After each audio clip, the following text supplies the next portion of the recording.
Adunay higayon nga ang usa ka tawo mahimong labing matahom nga babae o lalaki sa kalibutan diha sa imong mga mata.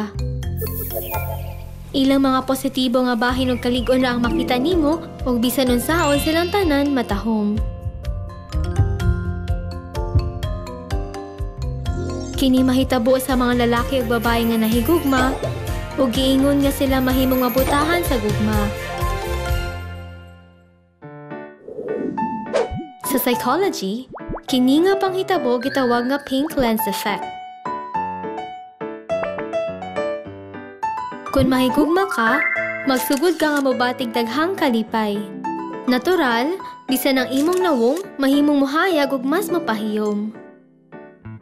Bisan ang mga butang nga kasagarang makapalagot kanimo, mahimong gamay tungod kay kanunay ka nga anaay maayong gibati. Ang tibuok kalibutan nahimong hayag nga pink nga nindot tan-awon sama sa nagsulob ka og pink shades.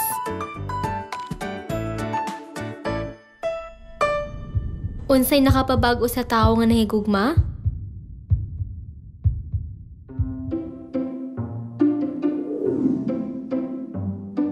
Ang sikreto ana sa neurotransmitter nga gitawag og phenylethylamine. Kini nga substansya nagpasiugda sa pagpagawas sa mga hormone sama sa dopamine, serotonin, endorphin ug uban pa nga mao hinungdan sa kalipay. Ingon niini ang gugma nga nahimong buta. Apan, ang pink lens effect magtugay lamang sa 3 ka tuig. Ang atong mga lawas mahimong tolerant sa phenylethylamine ug wala nay talagsaong epekto.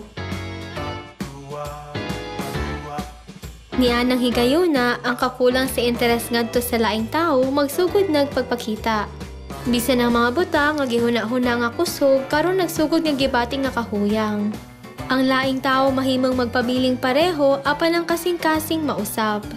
Sa laing pagkasulti, mubugnaw ang imong gugma. Unya, aduna ba'y paagi nga dili mawala kining pink lens kapag bati? Adunay mas epektibo nga pamaagi kaysa phenylethylamine nga modugay lamang sa 3 ka tuig. Mao kana ang pagtan-aw sa tanan nga adunay matahom nga hunahuna.